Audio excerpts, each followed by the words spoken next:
Good afternoon. We are here live on KRQE.com, and today we are having a conversation live here on the internet about the state's growing recreational cannabis industry, and specifically who's applying to take part. Thank you so much for joining us here in the News 13 digital studios. You get a bird's eye view from us down here. I am joined with KRQE News 13's investigative data reporter here, Curtis Segarra, who is here today to talk a little bit more about recreational cannabis and this growing industry, and specifically who is applying to take part in it. Curtis, thank you for being here in the digital studio today. Thanks for having me, Chris. It's an interesting time to cover an interesting industry with interesting folks and developments. Lots of interesting things happening here for sure. Well, I appreciate you being here, and as we have noted, you have taken a pretty big leap in terms of expertise in this here in our newsroom. You've done a lot of records requests and a lot of interviews with some of the folks involved directly with the state, putting this whole program together. So we aim to drill down deep here today into the idea of who's applying, some of the fees and the rules surrounding things, and a lot more. We're also taking your questions, so just want to be able to note to you here that you see, I didn't actually put them up, but I'll get them up on screen here momentarily. There's a hashtag for this that will say, "Hey Chris, hey Curtis." If you use that hashtag, we will check out your questions directly through Twitter, and then we can address that. And we've already gotten a few questions via email as well. That's okay to email us here as well. I'm chris.mckee@krqe.com. Curtis, your email as well? curtis.segarra@krqe.com. And of course, you can see how Curtis's name is spelt right there with 2 R's right on your screen. So, and again, we'll get those hashtags up here momentarily. So we appreciate you guys being here today. And yeah, this is just going to be kind of a conversation we aim to have about recreational cannabis and a lot of the work that Curtis has done to collect more information about who's applying and whatnot. So first things first, this information that you collected, it's based upon a report that you recently published. And I want to give people kind of a look at that here right now, if we can. I'm going to swap it up on our screen. But Curtis, tell me, how did you go about putting this together? Yeah, well, I've been covering this industry for a little while, since even before it was an industry, back when it was just some thoughts in the legislative mind here in New Mexico. And eventually, recreational marijuana was legalized this summer. And now it's time that folks are starting to start up businesses, enter the industry. So I was really curious to, get a sense of who was applying, what this industry might look like as it's developing. And of course, there's a lot of questions surrounding it.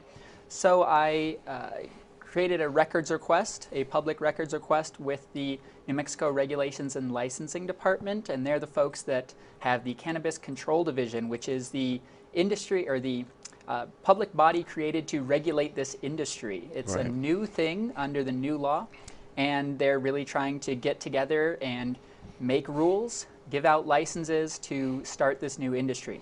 So I wrote to them requesting some of the applications, and they wrote back with a lot of applications, and I took a look into this. Right on. And so as I was showing in the middle of your answer there, this is what the article looks like. It is titled, "Who's Applying to Be New Mexico's First Cannabis Producers?" And so this is a great resource for anybody who hasn't checked it out yet. I did want to get one of our viewer questions immediately sort of out of the way here, and this is as it relates to the data that you did collect. You've been asked multiple times, and we got one here today. I would be interested in perusing the data that you've amassed. If you can email it and send it to me. Curtis, how are you sort of answering that for people who have that question here? It's a great question. We've gotten this question quite a bit. Folks have called into the station, emailed me personally. It's understandable that a lot of folks want to know the details, see the names, see the businesses that are applying. Unfortunately, we don't want to give out those personal details just for the safety of our viewers and those folks applying. But you can request that information yourself from the New Mexico Regulations and Licensing Department through the process known as IPRA. That's our public records request law that allows any member of the public to write to the public body, so that's the Cannabis Control Division, saying, hey, I want a list of all the folks applying. And that's how you can get that information for yourself. And then we kind of stay out of that. We don't want to give those details away here from the newsroom. Yeah, so easily obtainable, this data through IPRA, good to know, but yeah, for the purposes of sort of everyone's safety and whatnot, because there is data in there that we should be responsible with. We're not just sort of sending it out to folks there, but it's up for grabs according to state law, so all you'd have to do is submit your own IPRA requesting for those cannabis producer licenses. So first thing just to note here, Curtis, is that when we talk about who's applying for these recreational cannabis licenses, what did you find? I know you got your IPRA back and you compiled your story based on what they had at the time. Since then, there have been more people who have applied. So how many people so far have applied for these recreational cannabis licenses? Well, let's back up just a second and remember that applications opened August 26th, so a couple months ago now, but not too long ago. So it hasn't been open too long. Right away, about a month in, when I did my public records request, there was over 1,500 applications started. Now that doesn't mean approved, that doesn't even mean submitted, but over 1,500 applications had been started at the time. The majority of those were micro producer licenses. That's folks growing 200 or fewer plants. And then the rest were made up by the larger businesses. About 56 of those had been submitted to the Cannabis Control Division at the time, again, about a month after the deadline opened. Right. That's about a 3.5% submitting rate. I can't say that. Submission rate, submission maybe. rate. Yeah, Okay. there you go. No so worries. 3.5% submission rate. Right. That's fairly low, but now, 2 months in, there's been over 2,000 applications started, 119 submitted, and that's a 6% submission rate. So it's been increasing, and I expect that there will be more in the coming months and perhaps even years. But folks I've talked to said it probably will slow down a little bit. I think a lot of folks want to get in on the ground floor. But to answer your question, long-winded, Chris, there's been over 2,000 applications started now. And as of this morning, none of them have been approved yet. There are 80 or so that are being reviewed right now. The Cannabis Control Division has taken a look at those. In some cases, they might need more documents or might need a few more questions answered. So the Cannabis Control Division has sent those back to the folks applying and saying, we're on the edge of getting this approved. Submit those last few documents. So none approved yet, but we're getting really close now. Yes, and as we're recording this, we should remind folks on November 22nd here, this is the week of Thanksgiving right now, and there are some other deadlines to sort of be cognizant of. I think the most prominent one, just to sort of point out, is the no later than April 1st of 2022 is when the retail sale of commercial cannabis begins. So there is that looming out there, but there's a chance that commercial cannabis could go on sale even before that. It's just basically April 1st is the absolute latest deadline there. Yeah. One other thing to note is the idea of producers themselves. What are cannabis producers? And I think I want to bring this up because of the fact that, some people might hear that, oh, producer, you must be growing cannabis in this situation. But there are more things to potential producer licenses, essentially, right? Yeah, it's a little bit tricky, and you can get bogged down in the details and definitions here, but at the simplest level, you can think about producers as folks that plan on growing this cannabis for retail sales. Now, that's not folks growing it in their home for personal use. This is for retail sales, but it could encompass more than that. The Cannabis Control Division and state law kind of groups producers along with folks that cultivate the plant. Maybe they're going to do testing on unprocessed cannabis products, transportation. So it's kind of a big, unwieldy definition, but for the points of what we're talking about today, it's really folks that are growing plants. We're really looking at kind of how many plants they're applying for, how much water they're going to be using.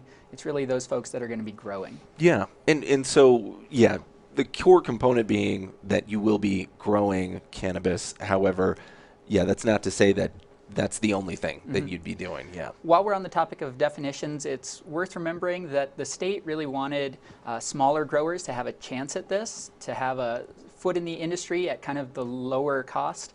And so there's a specific micro business producer license that the state created, and that means people that are growing 200 or fewer plants, no more than 200 plants. So I see. Okay.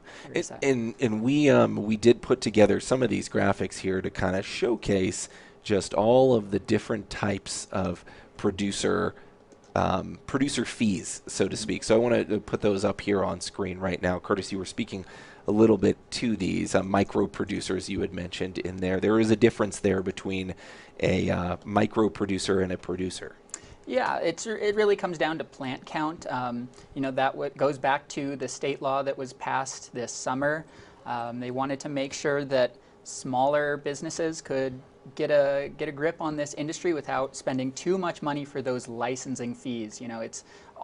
We're going to talk today about the costs related to this industry. There are a lot of costs, in some cases more than in other industries for starting up a business, but they wanted to make sure that there were kind of a chance for these folks to get in at a relatively low cost. Right on. And so here's another one of the ideas we mentioned, that there is more to just than producing, right? Yeah. There's manufacturer's licenses, there's retailer licenses, and the big one, the vertically integrated cannabis establishment here. Curtis, can you speak to us a little bit about what is a vertically integrated cannabis establishment? Sure. Vertically integrated establishment is really one that's going to be doing multiple things. It'll have its hand in multiple operations. So it might be growing and running a retail location and doing couriering, right? Delivering some of these products. It might be doing testing of medical and recreational products, growing, and retail, right? It's some combination of multiple operations rather than just growing or just retail sales. And so they wanted to kind of separate that out and give folks a chance to do that as well. And we have another set of these producer, or sort of the different producer fees, so to speak, to share with folks here as well. There's also the integrated cannabis micro business license as well. So basically, and you can see there, licensees can have up to 5 cannabis activities, and they sort of list them all out. You pay a little bit more money per each activity. So, yeah. I think it's worth mentioning that some of these fees look fairly significant to startups or people that might want to get in on the ground floor of this business, but it's worth noting that these are fairly standard for other states that have similar programs. I have some of the Colorado numbers in front of me. For example, retail marijuana cultivation facility, which means 1 to about 2,000 plants, so on the smaller side of things. The application fee itself for that is $5,000. The license fee is $1,000. So, okay. It's not just New Mexico that has these fees, so you can't complain too much about them. Here's I'm sorry. Yeah. Go ahead, Curtis. I was cutting you off. Well, and folks might be wondering where this money's going. So I asked the Cannabis Control Division, and it does go into their hands to use for things like staffing, rule creation, potentially rule enforcement, running their website, running their offices, and then anything left over, if they pay all their staff and do what they need to do with these funds, anything left over returns to the state in their general fund. So potentially this money could go into funding other programs if there's extra. I see. Well, Curtis, this is just a component, of course, of what we wanted to talk about here today. And just a reminder to folks, if you are just joining us right now, we're having a conversation on KRQE.com live here today in our News 13 digital studio. And basically, this is our chance to talk about cannabis producers as that part of this new recreational cannabis industry starts to ramp up. If you want to submit a question or a comment or whatnot, use that hashtag, tweet at us, hey Chris, hashtag hey Curtis as well, and you can also reach us on email. Chris, just put a dot between our first and last name and put at krqe.com. So chris.mckee, curtis.segarra. So just a reminder there for folks. So Curtis, we've been talking a little bit about the types of licenses that are out there to apply for. You had mentioned, you talked a little bit about the comparable pricing, so to speak, to Colorado there. And now I wanted to kind of move on to the idea of maybe how big this industry is going to be, how many plants there might be. Let's talk about that volume of plants that we could see. What are people requesting in terms of how many plants do applicants want to grow? Sure. So on those applications, again, I mentioned that over 2,000 had been started so far. Most applicants will list how many plants they want, both in terms of mature plants and immature plants. They kind of separate those out in the application. But let's just talk about mature plants here because that's what's ultimately kind of going to be driving this industry. We have a graphic here. Would you like me to show this at this point here? Yeah. Okay. I'll put this up on screen. This is kind of showing some of that data about mature plants. So, with those 150 or so businesses were what I was looking at in the documents that I had gotten from the Cannabis Control Division. On this graph here, you can see those broken out by how many plants they were requesting. So the majority of the applicants were kind of on the smaller side in terms of plant count. They're requesting 1,000 or fewer. There were some folks asking for maybe only a couple dozen. But on the other end of the spectrum, there were some folks requesting, 1,000 plants or 2,000, 5,000. Yeah. These are going to be the larger businesses. Of course, there is a per plant fee. So the more, after a certain plant count, there is a per plant fee. So the more you request, it does come out to more costs. So, if you want to grow 8,000 plants, you're going to have some funding. And that's something I heard from a lot of the applications or the applicants that I spoke with, is that, funding for this industry has been kind of challenging. Some folks that have experience in the industry, either from other states or just running other types of businesses, we're able to find banks that would work with them, for example. But some of the newer entrants, folks that didn't have that experience, were having trouble even finding a bank to open an account at that would work with a cannabis business. Yeah. So that really is one of those barriers that people were thinking about before this started, but is really coming to light now as folks are applying to enter. Of course, New Mexico has had a medical marijuana program that has been pretty prolific, pretty popular over the years. And there is, I wanted to maybe talk a little bit about that what you could say the divide or rather the difference there. Sure. Between the medical cannabis program and the recreational cannabis program. We expect, obviously, that with recreational cannabis program that there are going to be more plants produced. But just to ask you, can you maybe talk a little bit about that divide? How much more, maybe? It's a little bit tricky. Folks probably are aware of the medical program that we've had for years now in New Mexico. But under the new law, again, that was passed or went into effect this summer, that was under the Department of Health, the medical program. Now it's been transferred to this new division, the Cannabis Control Division, along with the retail side of it. So medical and retail are more or less combined now into one overarching body here. And they told me that to continue to be a medical producer in the state, they actually had to reapply. Each business that was an existing medical producer had to kind of reapply to the Cannabis Control Division. And in that process, they were able to say, hey, look, we also want to start doing retail sales, non-medical sales. Maybe we want to increase our plant count. But they, like everyone else, had to go through an application process. It was slightly different because they were in the system already, but now it's all under one umbrella. And when we're thinking about this, one thing that the state legislators wanted to ensure as they were legalizing cannabis here in the state was that the medical side of the industry would continue to have adequate supply for folks that really needed it for medical conditions. So they wanted to make sure that there was plant count dedicated to the medical side. Colorado, it's worth noting, has those two separate. It counts medical plants and adult use plants separately. And we built this graphic here, or I should say you built this graphic here, Curtis. This is the total medical plants as of December 2020 compared to, as we see, what's being applied for. Yeah, so let's talk about a little bit about demand for the medical program before the recreational side of things started. So back last year, about a year ago now, there were about 50,000, 51,000 total medical plants legally grown here in New Mexico. Now, about half of that actually made it into customer hands. You know, you lose some along the way in production. Some plants don't produce as well, whatever.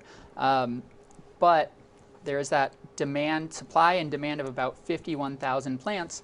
Now, in what I've seen in the applications, which it's worth noting is not the full picture, right? Some of these applicants that have applied to grow retail cannabis might drop out of the pool. They might withdraw their submission. Others might end up producing more plants in the long run. But you can see that there's about 3.6 times as many plants applied for in these new licenses than there were medical plants before. So, you know, folks are increasing their plant count. It looks like the concern about having enough plants for the medical side of this is a legitimate concern, but it looks like so far there's going to be a fair bit of supply, similar to what they've seen in terms of per capita plant supply in Colorado. What is New Mexico expecting in terms of demand? And sort of, I ask that in terms of, you know, there's, I guess it's maybe a big question, right? We've seen the number there that kind of indicates, you know, that is a large amount. I mean, it's almost quadruple the amounts that's been applied for. So people are expecting that there will be possibly a large demand, so to speak. Sure. But I ask that also in context of what has happened in Colorado as well. And I know that Colorado has had some fluctuations in its demand. So maybe we can address that a little bit more in this demand question. Yeah. Let's consider Colorado's numbers for a minute. I you can know, pull that as up of here. Sure. Yeah, I think you might have a graphic for that part. So I'll get to this graphic in just a second. You can leave it up, but I'll kind of explain it for folks in just a second. But first, remember that Colorado separates adult use cannabis from medical cannabis. You can see both on the chart here, both blue and green. As of last year, there were 708 cultivation facilities for adult use cannabis in Colorado. You know, compare that to New Mexico, which we've seen, again, 1,500 applications a month in, 2,000 now. You know, we might end up having more facilities. It'll be hard to say how many of those applications get approved and how many actually generate a functional business. Right. But in Colorado, there's 708 cultivation facilities, and that comes out to about 6,000 adults per producer. And they've seen their demand as that number of cultivation facilities has increased over the years since they legalized cannabis back in 2014. That demand has increased, of course, as has the population, and that's really driven down prices. That's what you can see on this graphic here, is that adult use cannabis, that solid blue line, really started out at about a little over $14 per gram of cannabis, and that has decreased fairly steadily until about a year or two ago. Yeah, October 2019 there, I think, is the end of the graph there. Yeah. And seeing that below $6. So it's right in the middle there between 6 and 4, so 5 about.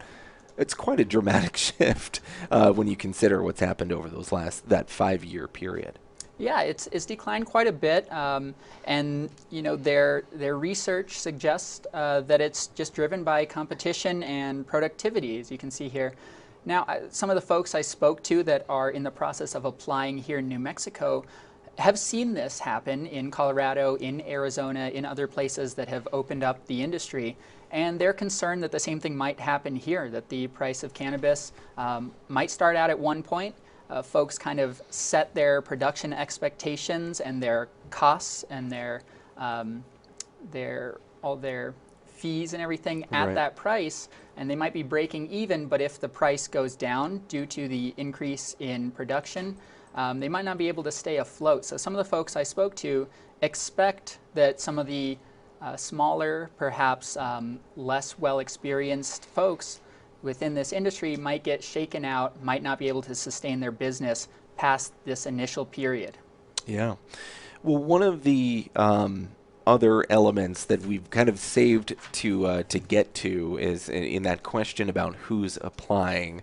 You were able to break down the gender and ethnicity related to who's applying, and some interesting data there because one of the big topics that has come from lawmakers is opening this new industry is also giving a chance for some of the communities who maybe have been harmed by cannabis illegalization, if that's necessarily a word, but have been harmed in the past by cannabis-related law, and really opening it up to this new industry for everybody to sort of jump in at an even playing field. And so what we're seeing, though, in terms of gender and ethnicity is not necessarily so much showing that minority groups are getting involved, maybe a little bit more than usually what you see in some of these industries is white and male. So anyway, just to maybe sum this up in a question is, what did you see in terms of your measurements of who's applying in gender and ethnicity? Yeah. So again, I don't have a full picture because more folks continue to apply. Right.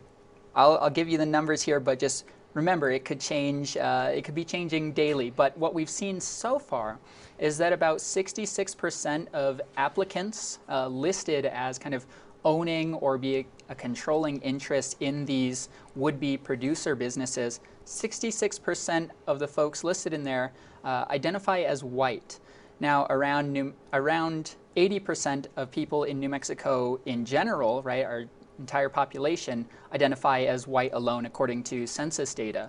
So this suggests that the initial indications might be that this industry is a little more diverse than the overall state demographics, so that's potentially a good thing. And we saw something similar in Colorado. I looked at their numbers as of 2020. About 75% of cannabis business owners were white there.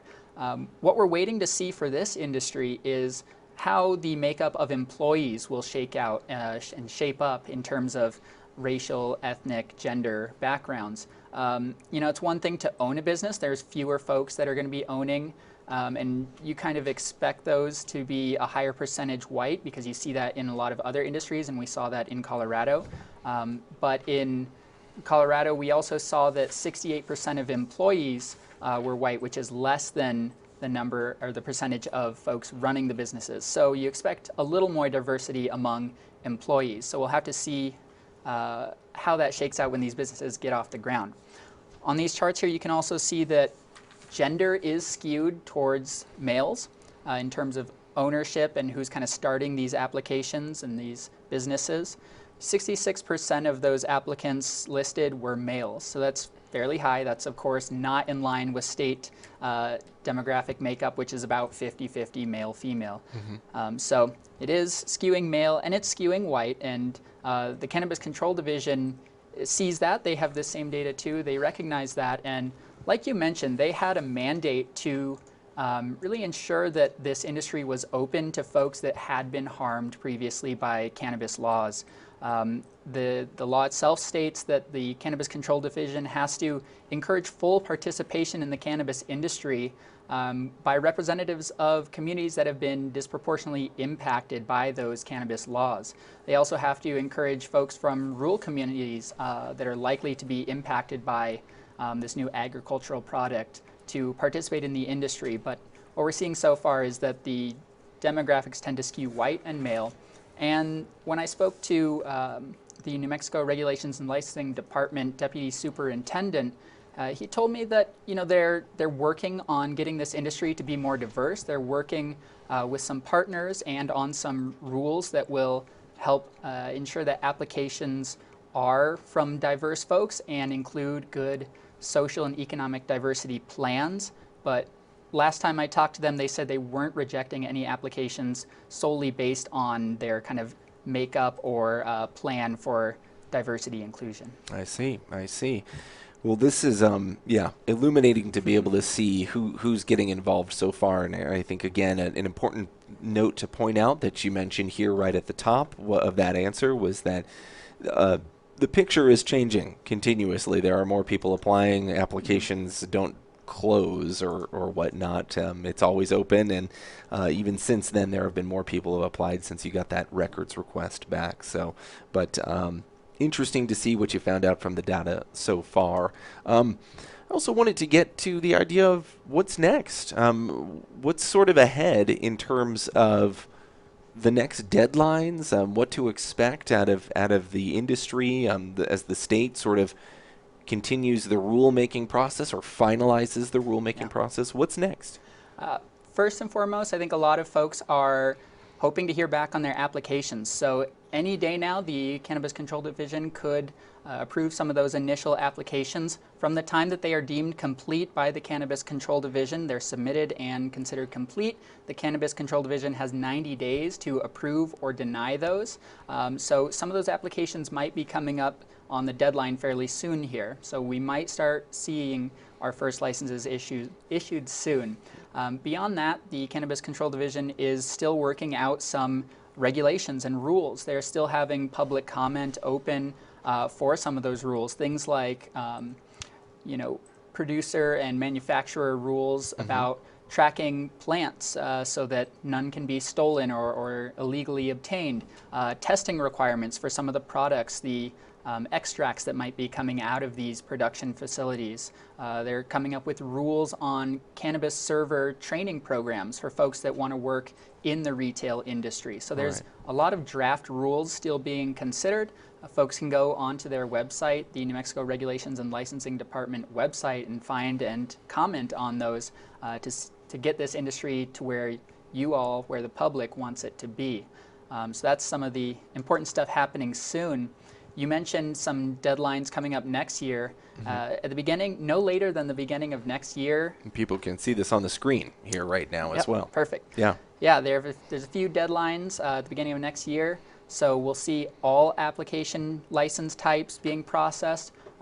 We should see some cannabis server permits coming out. And then, of course, as you mentioned, Chris, no later than what is this? Yes, April 1st. April 1st. Let me pull that graphic up there. Yeah, April 1st. That's the big one that everyone, I think, is waiting for. No later than April 1st of next year is when commercial cannabis sales can begin. So for producers, I spoke to a lot of producers getting ready for this.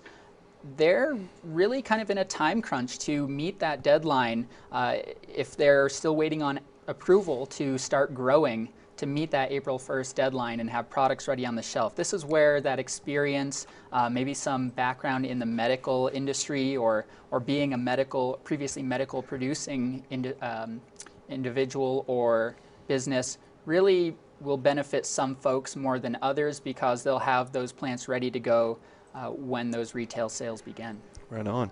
Well, Curtis, as well, we did get one viewer question ahead of our discussion here today as we were sort of soliciting for these questions here online on our main article. And this one comes in via a man named Steve McCann, who emailed me and said, when this backfires, who will be responsible for the lawsuits like tobacco companies were? And I think sort of inferring that what we saw back with tobacco was that at first it was promoted far differently without any of the sort of health warnings that we know it for today, and how it's addictive and how it can cause cancer and serious health conditions.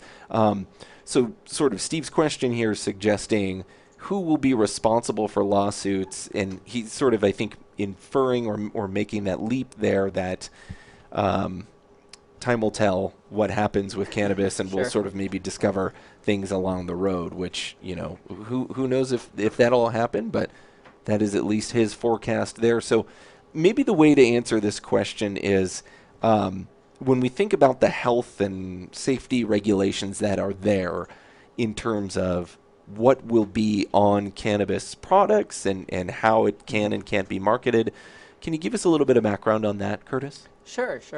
Well, under state law that, again, was put into effect this summer, statewide, so this isn't just in certain areas here in New Mexico, but across the state, there are rules built into the law that try to kind of work towards this and prevent some of that perhaps not great advertising that we did see with tobacco companies. For example, in state law, you can't market directly to kids. You can't use cartoon images within your advertising for your cannabis business or product.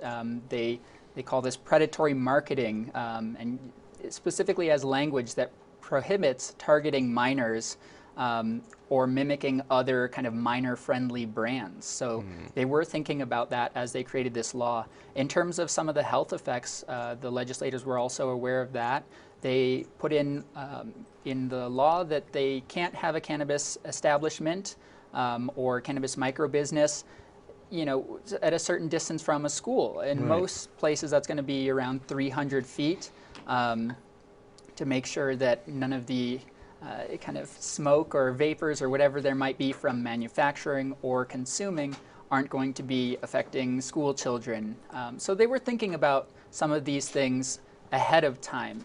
You know, time will tell how it's all going to shake out, and it's worth remembering that local jurisdictions do have the authority to kind of put additional constraints and rules on top of these state regulations, but they won't be able to really remove these state regulations. So certain districts might be a little more proactive, I guess you could say, in preventing some of these concerns. But time will tell what will happen in each specific area. I see. Well, let's just really quickly, kind of as we sort of wrap up our conversation here, unless, you know, this is kind of your last chance, folks, to submit any questions to us. You can use Twitter and tweet us with the hashtag Hey Chris, Hey Curtis. I've got that I've been checking, sort of monitored here. If you have any questions related to our topics at hand here today, related to cannabis production. But let's just really quickly, rapid fire, hit a few things that people should know. And let's start with first, who's applying, gender and ethnicity. We'll put the graphic up here one time. What are the big takeaways here, quickly here, Curtis? Big takeaway, the applicants so far skew white and skew male, more so than the general makeup of our state. Legislators were hoping to really get folks of all different backgrounds in this industry, and we haven't quite gotten there yet. So we'll see as applications continue coming in and folks start getting approved how the racial and ethnic makeup of this industry develops, but so far skews white and male. And let's take a look now as well at those applications and how many plants are being requested. What did you find in the majority of the sort of requests? You know, now I forgot what the specific number is. Right here. You know, more than 184,000 mature plants so far have been requested through all the applications. That doesn't mean that's how many will be grown, but that's a good idea that this is going to be larger than the medical industry previously was, which makes good sense. And I think you can stick up that other chart you had there as well for a quick point, is that a lot of folks entering this industry are going to be on the smaller side, and state legislators and regulators were hoping to ensure that small businesses could get in on this. We're seeing that in the applications, but there are some large players in this industry. I've heard some concern from those small businesses that, you know, they might have to face some tough competition to really compete with the large existing players and those folks that have already been producing medical cannabis and are now entering the retail recreational side as well. And Curtis, you mentioned producers, and I wanted to pull up this graphic, which we didn't share actually a little bit earlier, but it gets to the point of what are the sort of three prime types of licenses that we're seeing probably the most of here and how they break down in dollar amounts here. Yeah, you're seeing a lot of micro-producer licenses so far, which I think the state is excited about. They were really hoping to get smaller businesses in on this. That's, again, for 200 or fewer plants. It's a relatively small startup cost. You're seeing a fair bit of regular producers as well entering. They're having a cost of about $2,500 per year for the application on top of whatever other business fees they have and startup costs. And then you're also seeing some big players enter in through vertical integration, hoping to do multiple things such as growing, testing and selling, or growing, currying and testing, right? Different sides of this are able as well. Yeah, and each one of those activities will sort of ratchet up the annual fee for these at least integrated cannabis micro business licenses there. Yeah, so depending on how many applications actually end up going through, the New Mexico Regulations and Licensing Department stands to gain a fair bit of money from this process. Again, that money will go to funding the Regulation and Licensing Department, paying for staff, paying salaries, things like that. And then any extra left over will go back into the state's general fund, potentially for use in other projects. Interesting. All right. Well, Curtis, we appreciate you being here today. I think that there is obviously a lot of questions that we get asked about how this industry is unrolling and sort of unfolding. And you have done a lot of the research based on this. What would you say is maybe the next big thing people should pay attention to? I know this maybe gets a little bit back into the deadlines part of it. Of course, we know the big deadline is April 1st of 2022, but really January 1st, though, is the next big set of deadlines, right? January 1st is the next big set of deadlines in terms of what state law has set. But I would encourage folks to go onto the CCD, the Cannabis Control Division's website, and look at their public hearings section, because even before that January 1st deadline, there's a lot of different things happening where folks are coming up with the rules, taking public comment. There's some comment up for grabs on December 9th. So you could make your voice heard even before those deadlines, kind of shape this industry as you, the public, see fit. I know they're really paying close attention to all these public comments and trying to make this an industry for the people. So rather than complain later when things don't work out as well as they could have, I think it's important to get in on the rulemaking process. And they've opened that up for public comment. So make sure you get in there and take a look at the draft rules and put any comments you want in there. Curtis had mentioned the CCD's website, and I did want to kind of put that up here on screen right now. You can, oh, there we go. You can see there is a public hearings and comments and notices section of this. If you're actually on the home page, you basically this is ccd.rld.state.nm.us. Wow, 5 different words, or acronyms rather, submitted or separated with dots there. But again, ccd.rld.state.nm.us. And you can see, if you scroll down to quick links, you can look and see the section that is public hearings, comment, and notices. And that was the part I clicked on. Curtis, you mentioned there was December 9th, this notice of proposed rulemaking and amendments. All public comments must be submitted by Thursday, December 9th. So there it is there, and you can click that and read a little bit more. You can read the proposed rules and whatnot. They get pretty into the weeds here. I'll just pull up a copy of it, and you can kind of see a lot of definitions, a lot of different stuff in there. So a lot of stuff to glean from that state website as well. I think for folks, whether you're looking to enter this industry and kind of start one of these production businesses, or just someone interested in the industry, how it might affect you as a non-business owner. Either way, I think it's worth looking at those proposed rules, taking them under consideration, because now is the time to make any of those comments before those rules are set. This is a brand new industry here in New Mexico, and it's really giving the public a chance to kind of take a stand one way or the other, however you want this to turn out. Well, I think that is going to do it for our presentation here. I just wanted to, as well, put a plug out there for those still watching. We have a new New Mexico News podcast, and tomorrow's episode actually will be on this very topic. Curtis graciously gave us an interview for that, breaking down a lot of the details that we talked about here today. But as well, we're going to hear as well from a producer, a prospective producer, a guy named Victor, who wants to get in on the business. He left his job and is going all in on cannabis production. And we talked to him several weeks ago and kind of sharing his story about why he's hoping to get involved, and just kind of hearing from some of the people who are optimistic that this might be a cool new chapter for their life. So lots of different perspectives to share on this bill, from the producers, what they're expecting, the state and the rulemaking part of it. There's the economics part of it. There's also the sort of what happens as a result of it, which I know that we have covered here on KRQE.com about potentially crime and other things that Colorado has seen emerge from the creation of this law. So what we hope to do is just talk about all of it, provide maybe a smattering of information for you to maybe learn a little bit more before this industry becomes the thing. So Curtis, I'll give you the floor for any final thoughts.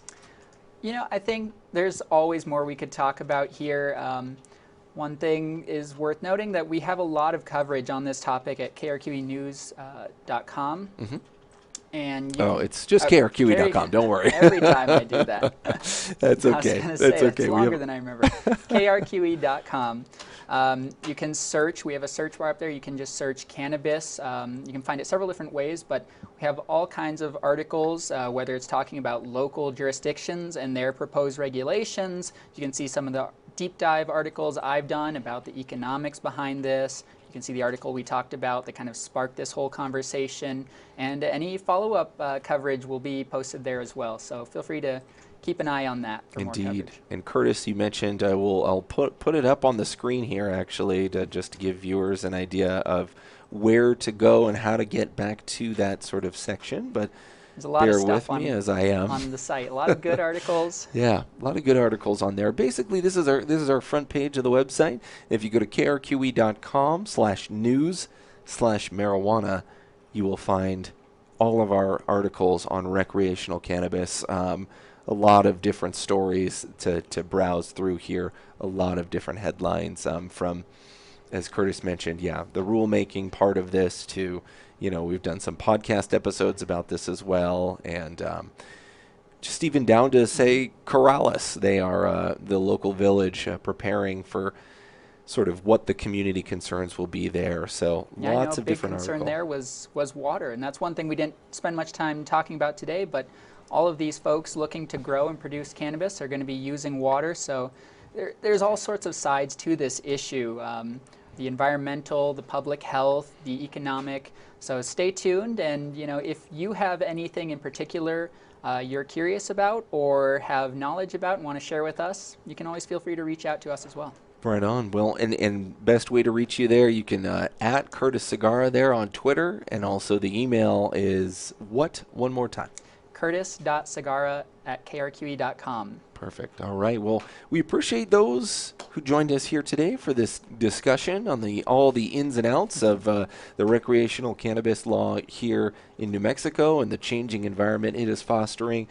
For now, we are going to depart from here in the News 13 digital studio, but stay tuned for more coverage and also more live events like this, giving us a chance to kind of talk a little bit longer about some of these topics and break the format, if you will, compared to what we do on TV news. So we appreciate y'all being here, and Curtis as well. Thanks for joining us here today in the digital studio. Thanks for having me. Yeah.